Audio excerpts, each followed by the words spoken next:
Hey, it's Bonefist, Peterborough's first real superhero, and this is the third episode in our How to Be an RLSH series. This is going to be about gear and kind of the equipment that you'll bring with you on your patrols and whatever you're going to be doing in your RLSH suit.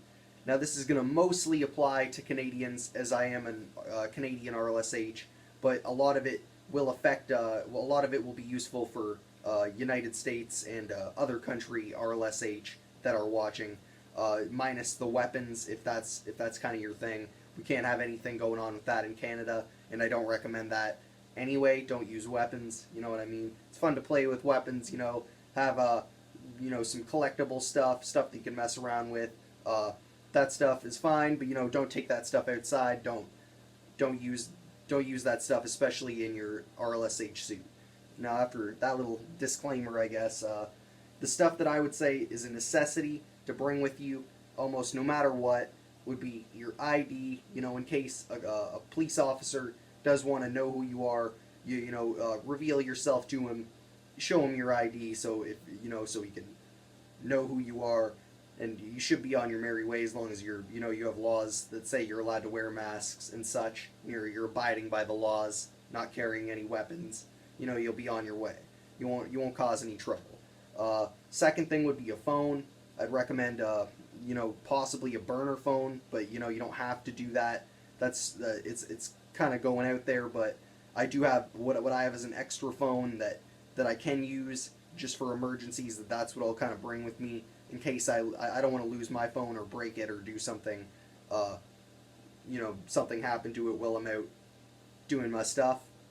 And so I'd recommend a burner phone or some kind of extra crappy phone if you do have an expensive phone.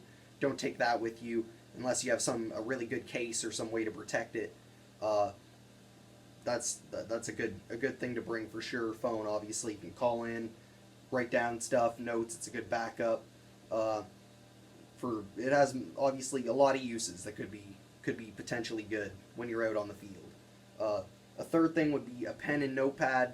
Basic stuff. All I have is the pen right here. Couldn't find my notepad. It's somewhere in one of my bags. But I do bring that with me on my patrols. You never know when you're going to have to write something down on the fly. The phone is mostly a backup for writing stuff down. This is, a lot quicker. You can pull it out and go into it instead of having to go into your phone, go into the notes app, and then, maybe you have to go through whatever to write down stuff. You can just quickly jot down stuff, people's names, license plates. If you see something at whatever time, it can be very helpful for reporting information and just keeping information down and logged. So pen and notepad, good to have some of those. Next thing I'd say is a flashlight. It's not necessary, but if you are going out at night, a good flashlight is a good thing to have. You can obviously see where you're going. Spot something, you can point a flashlight at it. You might be able to distract someone, or if something's going on. It could have a lot of uses. Obviously, flashlight, very good thing. Lots of sizes that you can find that could be for multiple uses. Longer ones, normal flashlights like bar flashlights, all kinds of lights that you could work into your patrols and such. The next thing these are kind of items that are not necessary and ones that you might not have or might not be able to fit on your person, but they're good extra items to have. A good reliable one is a garbage bag. I know it's a little weird, but you can always pick up trash if you see any trash. It has a lot of uses when you could if you have to carry a bunch of things, you can put that into there. It could be for if your backpack breaks or something, you have an extra way to carry it. If some item that you need to take with you, you can carry it with that. You could maybe even rip off a strip and use that to get the circulation on someone, so a wound is going to stop the bleeding. You know what I mean. I didn't word that correctly, but you know what I mean. It has lots of uses. Garbage bags definitely essential. I usually have a couple in my bag or just on me when I'm headed out. You never know when you're going to need it, especially picking up trash and stuff.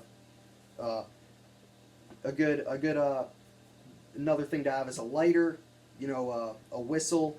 Those are some kind of side options that you never know when they can come in handy, but they also don't have a lot of uses. that you may have on the field. But it's a good bonus item to have when you might need it. You never know. To start a fire, emergency fire or something like that. I'm not saying go start fires, but if any situation could arise, you might need a lighter, and it's a good thing to have. Same with a whistle, to get people's attention, or just general purposes. It has some different uses. You might have ones with like storage compartments on it for little things. I've seen whistles like that. So multi-use kind of stuff is preferred. If you are going to be taking a backpack, which I do a lot, take a backpack. It can slow you down. Obviously, it's harder to get items out. You have to pull it off and open it and take items out. If I know I'm going into a crazier area, not necessarily. It's more if I'm going on open day patrols and I'm going to be handing out care packages or saying just being friendly. Not you're not trying to intervene with anything. That's kind of the regular way to do it. But it's a good way to have it backpack, but it has its downside. So that's your decision. But if you do bring a backpack, it obviously can fit a lot more extra stuff in it. Like I've seen some stuff. Paracord, Nameless Crusader talks a lot about the paracord. That could have a lot of uses. Definitely an extra good thing to bring. A small med kit or a big med kit could fit on your person, but I prefer to have mine in my backpack. Don't have a lot of room, but it would be good to have an extra small one to keep up front, if you know what I mean. So other than that, I mean, you could bring, maybe tape or some other stuff. Could be a separate camera, you know what I mean, other than your phone, to take quick pictures instead of going into your phone app. Just another digital camera or a cheap camera, disposable one. Those have obviously you could take pictures of things, a crime in progress. You could take a picture of it instead of having to pull out your phone, get to the app, or pull up the camera. Take a picture, record a video. You could just have a digital camera or a disposable and do it really quickly. Have it in another pocket and just bam, bam, bam. You're good to go. Now this is a kind of a more gear aspect of or more I guess equipment, more suit aspect, but this is a good thing to have. Is a good reliable pair of shoes and maybe some gloves. You want to dress for the weather. If it's really hot, you don't want to have super layered on. You don't want to be super layered. You're going to be exhausted, sweating. You're probably going to get dehydrated. If it's cold, obviously you don't want to go out in like a tank top and a mask. It's not going to. You're going to be freezing. You're going to come back in. You want to have reliable stuff that is good quality. I got some decent gloves that are that look purple. They got the fingers on them so you can use your phone while you have them on. That's definitely a good thing to look for in gloves. Got some nice Converse shoes. They're just dope because they look purple and they're pretty good in the winter too, I find. Find what you need. If you want to get some big boots, get some big boots. But you might not want to wear those in the summer. You might want to go lighter and just have running shoes that kind of match your colors. And then that way you apply for your environment and your temperatures. If you're going into crazy environments, don't bring a backpack, you know what I mean, and care packages when you're just going to be looking for crime and there's not going to be any homeless people in this area. But if you're going into a more homeless area or more kind of open, friendly area, you bring the backpack. If it's cold, you dress for the environment and bring gear for the environment. The situation at hand or whatever you're going out for at the time, patrol or just a homeless outreach or just some community stuff. Bring what you think you're going to need, and you should be good. If you have any extra things, throw them in the comments. Anything that I haven't thought of. There's definitely lots of things that you could be bringing for different situations, and probably lots that I haven't thought of. So go ahead, leave it in the comments. I might make an extra video with some of those comments in that video. So who knows? Some of the rules that I kind of go by with my items is, to make sure that they're good quality, reliable items. I don't want a flashlight that's going to fall apart as soon as I use it, you know what I mean? And there are shoes that are going to just completely fall apart, stuff that won't work or is going to break or not be efficient, you know what I mean? You might as well get something quality and reliable that's going to last a long time. You don't want something breaking while you're out on the field. And that kind of brings me to the next one, to double up on your items. What I mean by that is to kind of have backups. You know what I mean? If like a pen, bring an extra pen. If you have a med kit, bring an extra med kit. Your phone, it may die. You might have to backup phone, or like the notepad is almost a backup to that. Same with a separate camera is a backup to that. Bring an extra flashlight or extra batteries for your flashlight. You never know what could happen out on the field. You want to have lots of backups, lots of stuff ready to go. You don't want to get out there, something happens, and you don't have what you needed, or what you needed broke instantly, or it wasn't reliable, like the first point. Items with multiple uses are really good, like obviously your phone, or if you have some kind of multi-tool that, I would say if it has a knife, maybe break that knife off or something. If you are going out RLSHing, I would recommend not bringing in any weapons, of course, but just a small multi-tool or something, or a little utility Swiss Army knife thing, but without the knife, or if you can find a way to remove it, or just some kind of utility thing without a knife. You might be able to you probably get away with it with the knife on it if it's just a tool, but I play it safe. Don't bring anything that they could consider a weapon. And then that kind of brings me to the last point. Make sure stuff is legal. Make sure what you're bringing out isn't going to cause any trouble, especially the mask, your no weapons.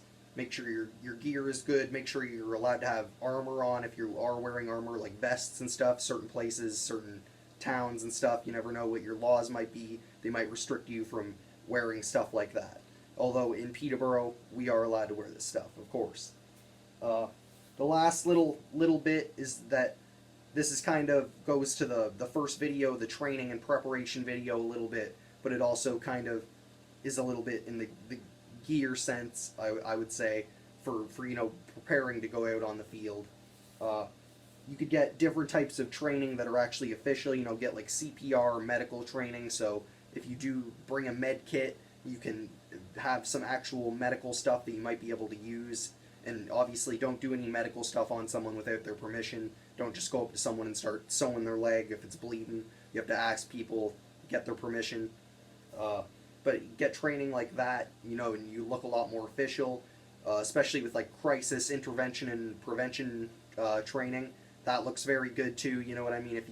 If especially you have the, I'm not trained in crisis intervention and prevention. I'm just lightly trained myself. You know what I mean? But you can do legitimate classes online and in probably your communities to get that training and to know how to calm situations down officially and have a like a plaque or something like that. You know what I mean?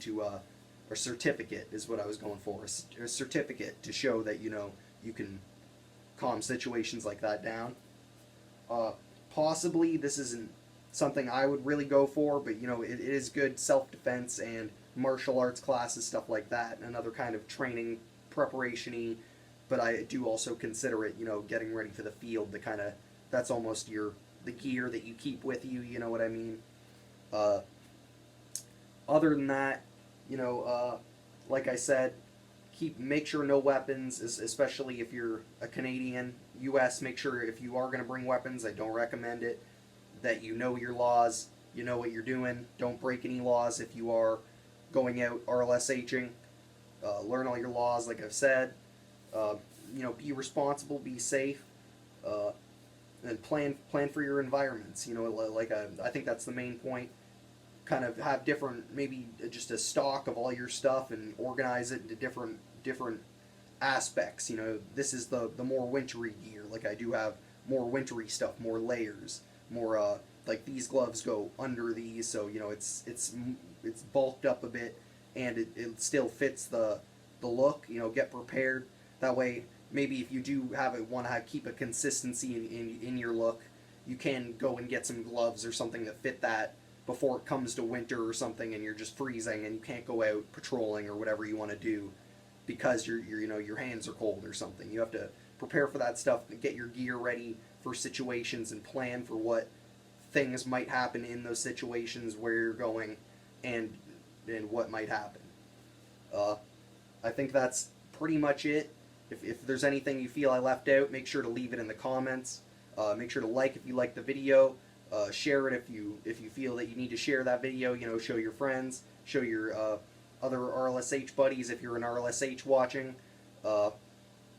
And subscribe, of course, because it's, you know, it helps out a lot. You'll see our future videos. Check out our past videos if you haven't. There'll be links possibly in the description to the first and second training videos, and maybe up top. Thanks for watching. Bone Fist out.